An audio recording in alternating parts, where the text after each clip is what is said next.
में target killing को लेकर क्या हुआ है नया खुलासा, ये हम आपको बताते हैं। टारगेट पर कौन कौन है? सबसे बड़ी टारगेट पर हैं कश्मीरी पंडित, 30 साल पहले भी थे और आज भी कश्मीरी पंडित हैं। सुरक्षाकर्मी, पिछले 22 दिनों में 3 सुरक्षाकर्मियों की मौत हुई है, 5 हिंदुओं की मौत हुई है, ये भी लगातार टारगेट पर है। इसके अलावा कौन है? बीजेपी के बड़े नेता, बीजेपी से जुड़े हुए लोग जो हैं वो भी यहां पर टारगेट पर हैं।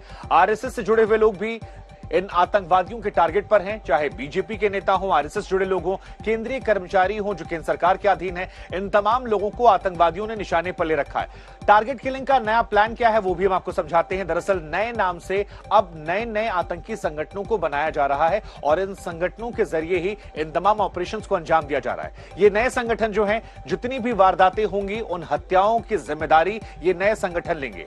जो नई जानकारी आई है उसके मुताबिक कश्मीर में 200 लोगों की हत्या का टारगेट जो है वो इन आतंकवादियों ने बनाया है और इनको लेकर ही लिस्ट बनाई गई है। जैसा कि हमने आपको शुरुआत में बताया, कश्मीरी पंडित जो हैं इनके निशाने पर हैं। एक बार फिर से पलायन का दौर शुरू हो चुका है, लेकिन क्या कुछ हुआ है अब ये देखिए। ये पहले आप वीडियो देखिए, यहां पर आतंकवादी आता है, गोली मारता है, लेकिन टेरर किलिंग के पीछे क्या आईएसआई है ये भी बड़ा सवाल है, क्योंकि पीओके के मुजफ्फराबाद में कहा जा रहा है ये पूरी साजिश बनाई गई थी। मीटिंग में कई आतंकी संगठनों के आतंकवादी मौजूद थे और मुजफ्फराबाद में इसकी पूरी प्लानिंग की गई।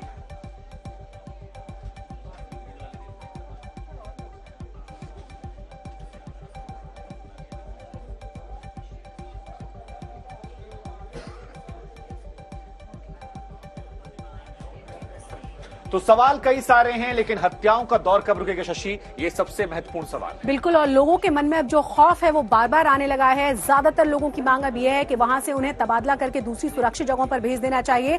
हमारे साथ इस पर तमाम जानकारी के लिए सुनील जी भट्ट भी जुड़ गए हैं, साथ ही साथ अरविंद ओझा भी हैं, क्योंकि दिल्ली में बैठकों का दौर लगातार जारी है।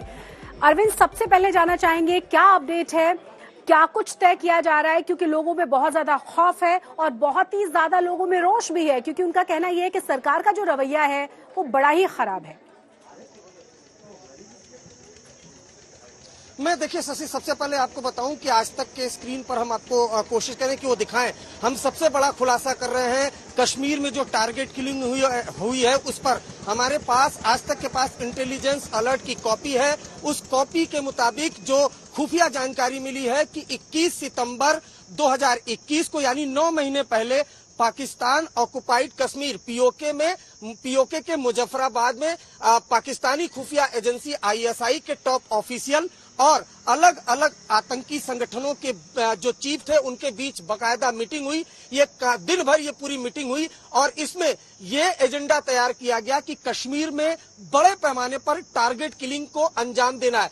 अलर्ट की कॉपी में यह भी लिखा हुआ है कि टारगेट पर कश्मीरी पंडित, नॉन लोकल्स यानी जो कश्मीर के बाहर लोग हैं उनको निशाना बनाया जाएगा। साथ ही साथ बीजेपी, आरएसएस के जो लोग हैं उनको निशाना बनाया जाएगा। सेंट्रल गवर्नमेंट के जो कर्मचारी हैं उनको निशाना बनाया जाएगा। ये बड़ा खुलासा है और 9 महीने पहले ये मीटिंग हुई थी आईएसआई की अलग अलग आतंकी संगठनों के बीच। लेकिन बड़ा खुलासा ये भी है कि इस मीटिंग में ये भी तय किया गया कि अगर ये टारगेट किलिंग की वारदात को अंजाम दिया जाता है और जैश और लश्कर अगर इसे क्लेम करते हैं तो पाकिस्तान पूरी तरह से एक्सपोज हो जाएगा। इसीलिए इस मीटिंग में यह भी तय हुआ कि टारगेट किलिंग की जो वारदात को अंजाम दिया जाएगा इसके लिए अलग अलग नए नए नाम से आतंकी संगठन बनाए जाएंगे और वो क्लेम करेंगे और वैसा होता दिख भी रहा है। कश्मीर टाइगर नाम का एक ग्रुप वो क्लेम करता है जब भी बिल्कुल अरविंद, ये वाकई में चौंकाने वाली खबर है जो खुफिया खबर निकलकर सामने आई है और अब इसी पर स्ट्रेटेजी तैयार भारत सरकार की तरफ से की जा रही है।